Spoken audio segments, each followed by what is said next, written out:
우리는 이 마가복음 11장 12장에 걸쳐서 지금 예수님께서 십자가를 지시기 전에 예루살렘을 방문하셨고, 그곳에서 그 당시에 유대교 종교 지도자들한테 계속해서 도전을 받으시는 장면들을 함께 살펴봅니다.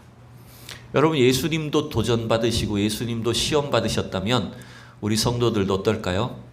우리도 계속 믿음의 시험을 받고 도전을 당합니다. 세상으로부터 우리 믿음에 대한 공격을 받습니다. 여러분, 그게 이상한 일이 아니라는 걸 여러분 기억하셔야 됩니다.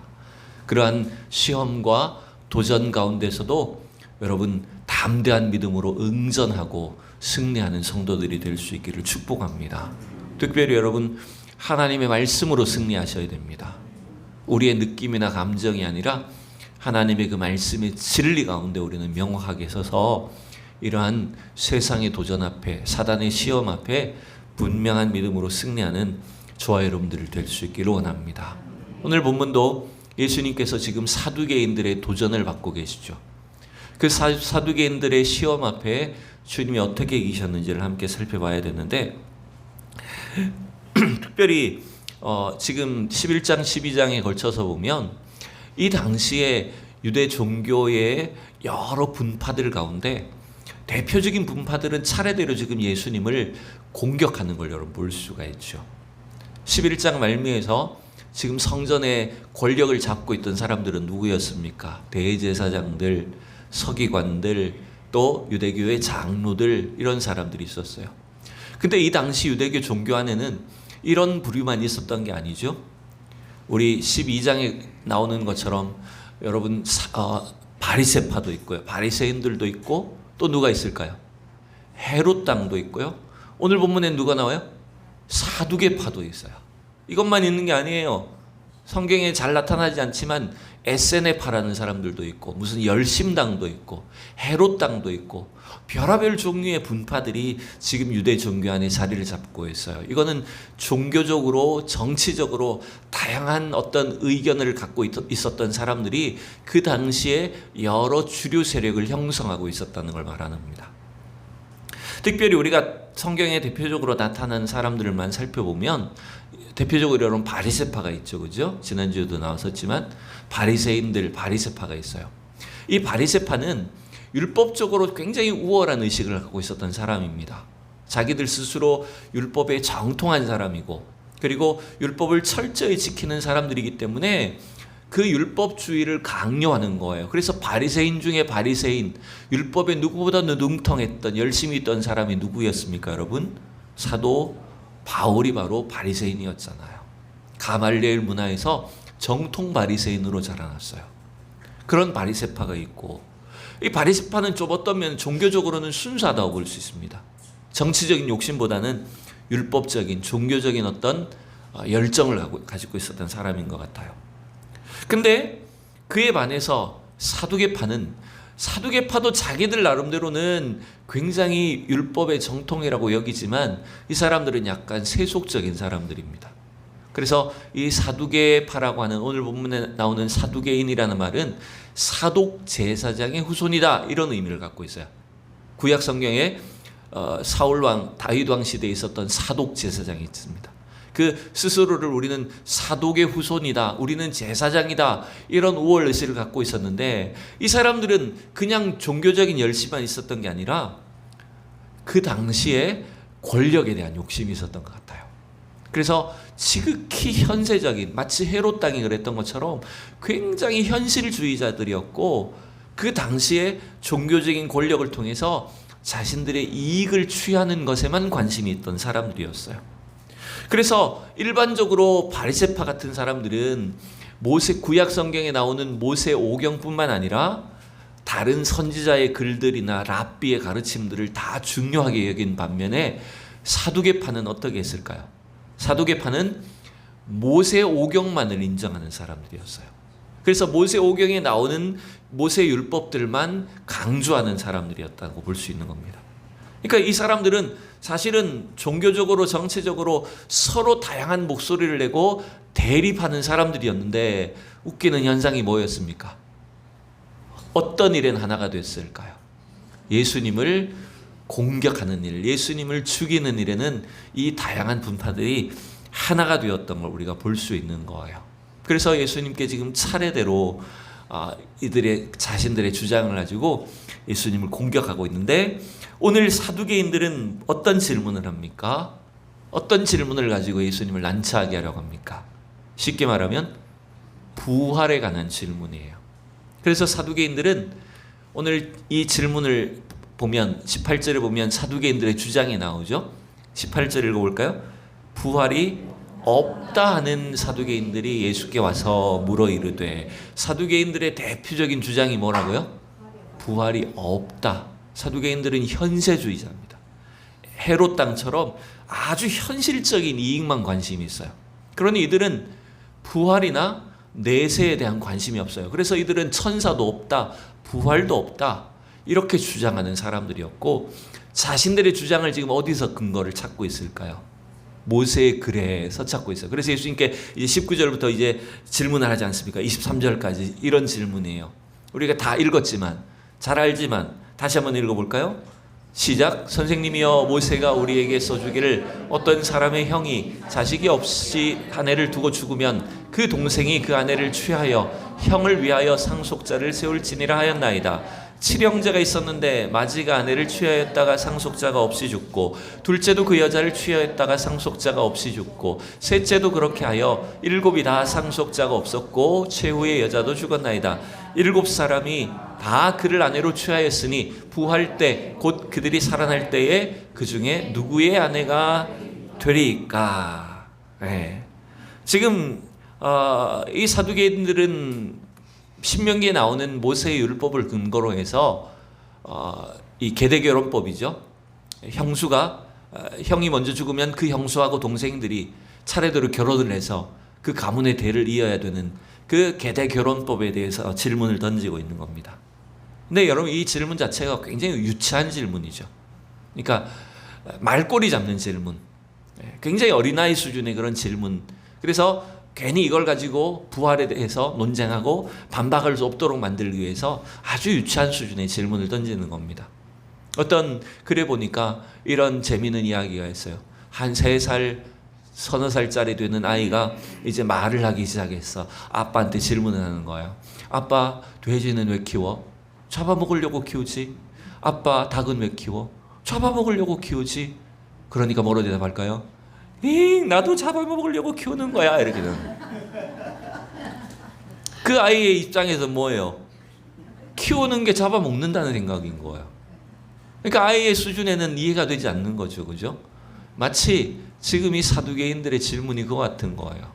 굉장히 유치한 수준의 말꼬리 잡기를 하는 거죠. 그러니 과연 천국에서 누구하고 살까요? 이렇게 애매한 질문을 던짐으로 인해서 마치 부활에 없는 것처럼, 내세가 없는 것처럼 이렇게 말꼬리를 잡는 질문을 한 겁니다. 자, 이들의 주장이 어디 나오는지를 한번 찾아보면 신명기 25장에 나와요. 이 계대결혼법에 대한 형사 취수 제도라고 하고도 계대결혼법이라고 하는 이 제도는 레위기 25장에도 나오고 신명기 25장에도 나옵니다.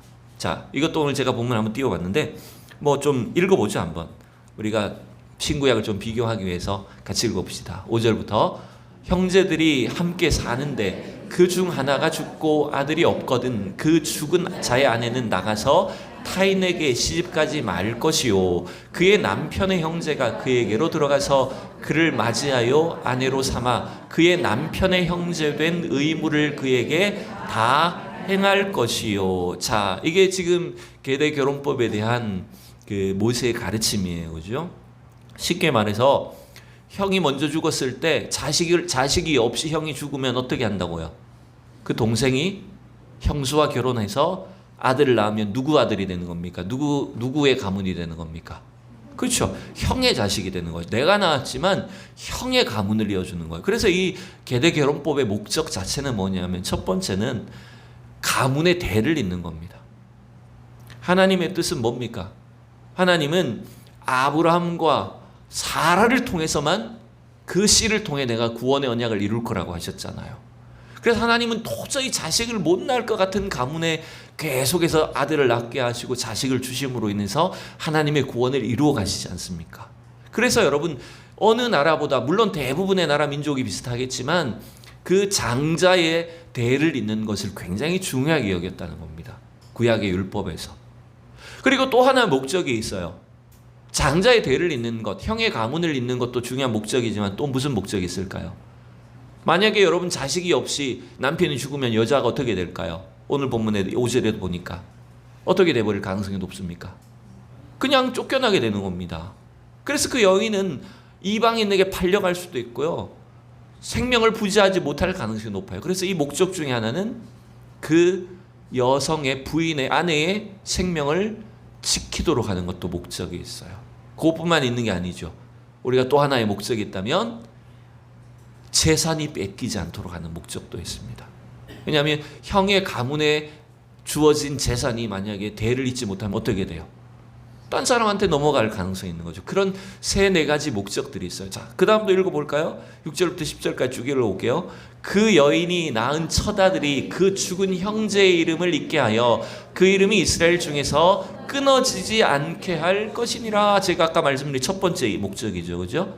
그런데 여러분, 만약에 그걸 거부하는 사람이 있다는 거예요. 7절 이하에 보면 읽어봅니다. 그러나 그 사람이 만일 그 형제의 아내 맞이하기를 즐겨하지 아니하면 그 형제의 아내는 그 성문으로 장로들에게로 가서 말하기를 내 남편의 형제가 그의 형제의 이름을 이스라엘 중에 잊기를 싫어하여 남편의 형제 된 의무를 내게 행하지 아니하나이다 할 것이요, 그 성읍 장로들은 그를 불러다가 말할 것이며 그가 이미 정한 뜻대로 말하기를 내가 그 여자를 맞이하기를 즐겨하지 아니하로 하면 그의 형제의 아내가 장로들 앞에서 그에게 나아가서 그의 발에서 신을 벗기고 그의 얼굴에 침을 뱉으며 이르기를 그의 형제의 집을 세우기를 즐겨 아니하는 자에게는 이같이 할 것이니라 하고 이스라엘 중에서 그의 이름에 신벗긴 집이라 부를 것이니라. 아멘. 이건 불명예스럽단 말이죠.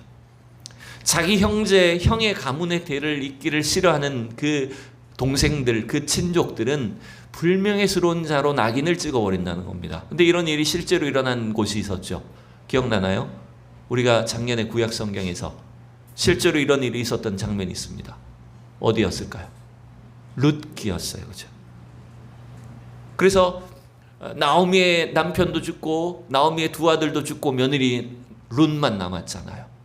그때 어떻게 됩니까? 사실은 보아스보다 더 앞선 서열에 있는 사람이 있었는데 그 사람이 자기가 거부하게 됩니다. 신을 벗으면서 거부했죠. 그래서 그 다음 순번인 보아스가 어떻게 해요? 룻과 결혼을 합니다. 룻과 결혼을 했지만 사실은 그건 나오미의 자손이 되는 것과 마찬가지 방식이고, 그 다음에 그 나오미 가문의 재산을 지킬 수 있도록 해주는 일이었다는 거죠. 여러분, 그래서 이 율법은, 모세 율법은 뭐랄까요? 어떤 이 법을 누가 지키냐 안 지키느냐, 특별히 그 율법의 정신을 위해서 모세가 이렇게 강조점을 둔 것인데, 이걸 교묘히 사두개인들은 이용해서, 그러면 7 형제가 있는데 차례대로 그 형제들이 다 죽어버리면 천국에 가서 누구하고 살아야 되냐, 이런 질문으로, 이런 약간 유치한 질문으로 바꿔버렸다는 겁니다. 왜? 자신들의 부활이 없다라고 하는 주장을 뭔가 합리화시키기 위해서라는 거예요. 자, 여러분, 오늘 이것이 지금 사두개인들의 질문이었어요. 이에 대해서 예수님은 뭐라고 이제 대답을 하실까요? 이 본문의 의미를 우리가 좀 살펴보죠. 자, 예수님 말씀을 먼저 이제 우리가 읽어보면 24절에 예수님이 뭐라고 대답합니까? 예수께서 이르시되 너희가 성경도 하나님의 능력도 알지 못함으로 오해함이 아니냐. 사두개인들은 뭐만 믿었다고요? 사두개인들은 뭐만 믿었다고요? 모세 오경만 믿었다고요. 창출의 레민신, 신명기까지 모세 오경의 말씀만, 그 율법만 믿은 거예요. 그래서 여러분, 대부분의 오늘날도 어떤 우리 기독교라고 이름을 붙인 많은 사람들 중에 성경의 아주 일부분만을 이용해서, 일부분 말씀만 인용해가지고 마치 그것이 전체인 것처럼 가르치고 주장을 할 때 여러분 그건 대부분 어떤 게 될까요? 거의 여러분 이단이라고 보시면 됩니다. 그죠? 요한계시록에 나오는 문장들만 딱 따와가지고 성경이 이렇게 예언되어 있다. 이게 성경에서 우리에게 가르쳐준 진리다. 그런 식으로 여러분 가르치는 것들은 거의 다 여러분 이단인 거예요. 지금 예수님도 이렇게 말하잖아요. 너희가 성경도 하나님의 능력도 알지 못함으로 오해함이 아니냐. 이들은 모세 오경만을 믿었지만 신구약 성경 전체, 물론 그때는 신약이 없었죠. 구약 성경 전체의 그 말씀의 의미들을, 하나님의 구원의 계획이 무엇인지를 전혀 깨닫지 못하고 있었다는 겁니다. 특별히 여러분 이 계대결혼법을 통해서 하나님께서 우리에게 가르치시는 그 구원의 진리가 뭘까요? 여러분 단순히 가문의 혈통을 잇는 게 중요하다는 그 정도 이야기일까요?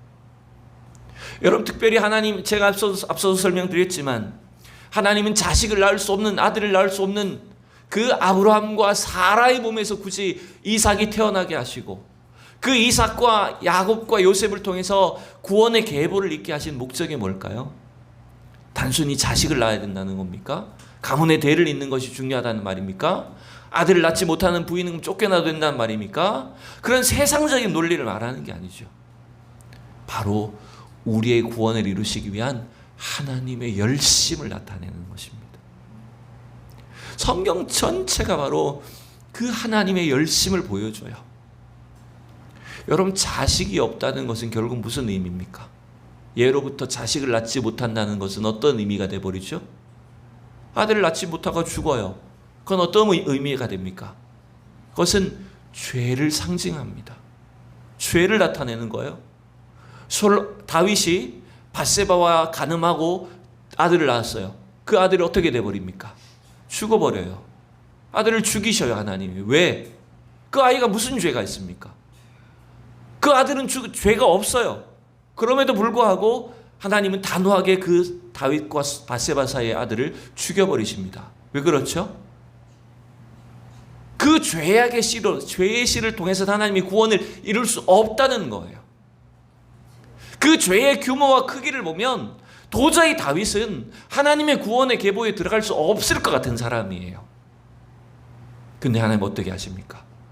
다윗이 하나님 앞에 철저히 회개하게 하십니다.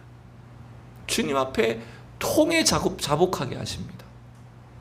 그리고 나서 다시 그 밧세바 사위의 아들을 낳습니다. 그래서 누구를 낳아요? 솔로몬을 낳아요.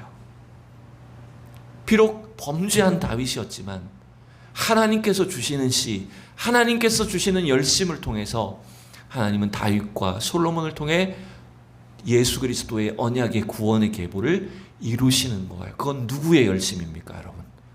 하나님의 열심입니다.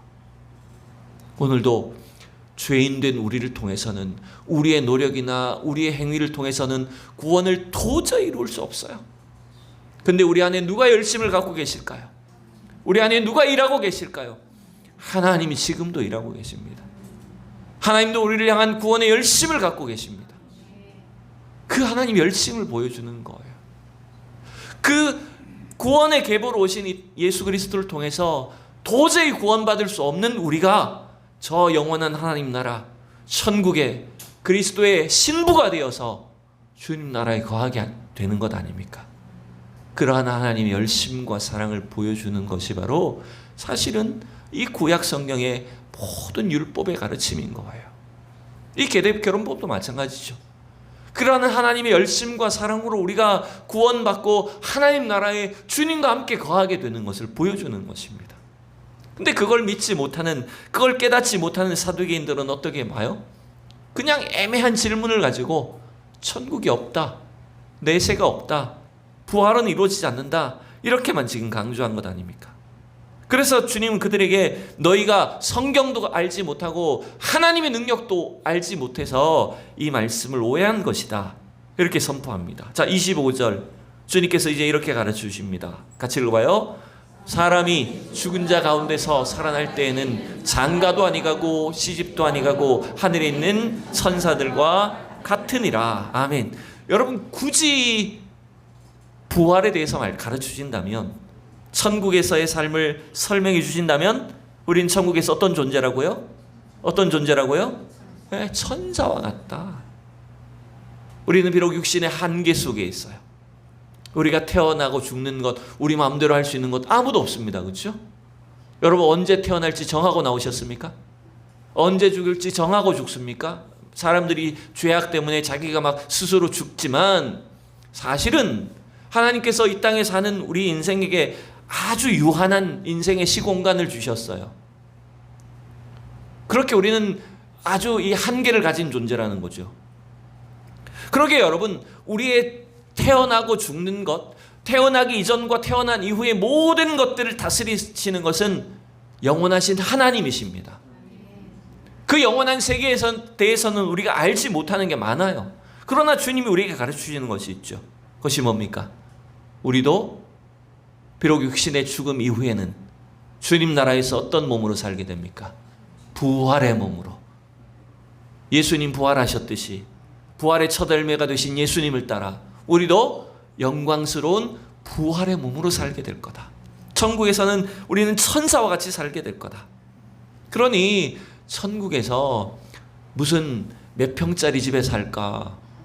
천국에서 우리 남편하고 부인하고 아내가 다시 만나가지고 가족들이 다시 그 집에 모여서 살고 일하러 가고 돈 벌어 와야 되고 천국에서 또 밥 해먹고 그렇게 살까요? 우리는 그 영생에 대한 소망 때문에 그런 말을, 위로의 말을 할 때가 있습니다. 장례를 치를 때 천국에서 다시 만날 겁니다. 이렇게 위로를 합니다만 어떤 사람들은 천국에서 만나간다고 하면 천국 안 간다 그럴 수도 있어요. 내가 남편하고 또 만나야 된단 말이에요. 여러분 천국 안 간다. 근데 여러분 그건 한 집에 사는 그런 의미가 아니죠. 여기서 고개 끄덕이지만 안 되는데 그런 의미가 아니죠. 여러분 그것은 우리가 천사들과 같이 거기서는 얼굴과 얼굴을 마주 대하여 보는 것처럼 모든 것을 다 알고 영원토록 주님만 찬양하고 주님만 높이는 삶을 살게 될 겁니다, 여러분. 그죠? 천국에서 또 만나가지고 이 남편이 왜 이렇게 말을 안 듣나 고민하고 뭐 내일 뭐 먹고 살아야 되나 이 걱정하면 그게 천국입니까, 여러분? 여러분 지금 이 사두개인들은 마치 천국에서도 이 땅처럼 이 땅에 사는 것처럼 사는 걸로 착각한 거예요. 거기다가 더해서 이 사두개인들의 오해는 뭡니까? 지금 우리가 가지고 있는 자기들의 그 물질, 부, 권력 그거 유지하고 싶은 거예요. 천국 가면 뺏길 것 같은 거예요. 그러니까 이들은 부활에 대해서, 천국에 대해서 없다라고 지금 결론을 내려버린 겁니다. 문제는 뭘까요? 여러분 이러한 신앙은 겉으로는 하나님을 마치 잘 섬긴다고 하는 것처럼 보이지만 여러분 이거 하나님 믿는 게 아닙니다. 하나님을 섬기는 게 아니라는 거예요. 자신들의 권력을 섬기는 겁니다. 자, 오늘 예수님은 여기에 더해서 이제 말씀합니다. 26절. 너희들이 그럼 성경에 대해서 말했으니까 나도 성경을 설명해 줄게. 여러분 제가 서두에 설명드렸죠. 여러분 우리의 신앙을 공격하고 우리 믿음을 시험하는 이 모든 세상의 위협 앞에, 사단의 공격 앞에 여러분 우리는 말씀으로 승부하셔야 됩니다. 자, 예수님이 뭐라고 하십니까? 26절 시작. 죽은 자가 살아난다는 것을 말할진대 너희가 모세의 책 중 가시나무 떨기에 관한 글에 하나님께서 모세에게 이르시되 나는 아브라함의 하나님이요 이삭의 하나님이요 야곱의 하나님이로라 하신 말씀을 읽어보지 못하였느냐. 예수님 지금 어떤 본문을 인용하셔요? 어느 성경입니까? 모세의 글에. 그렇죠. 출애굽기 3장 말씀이죠.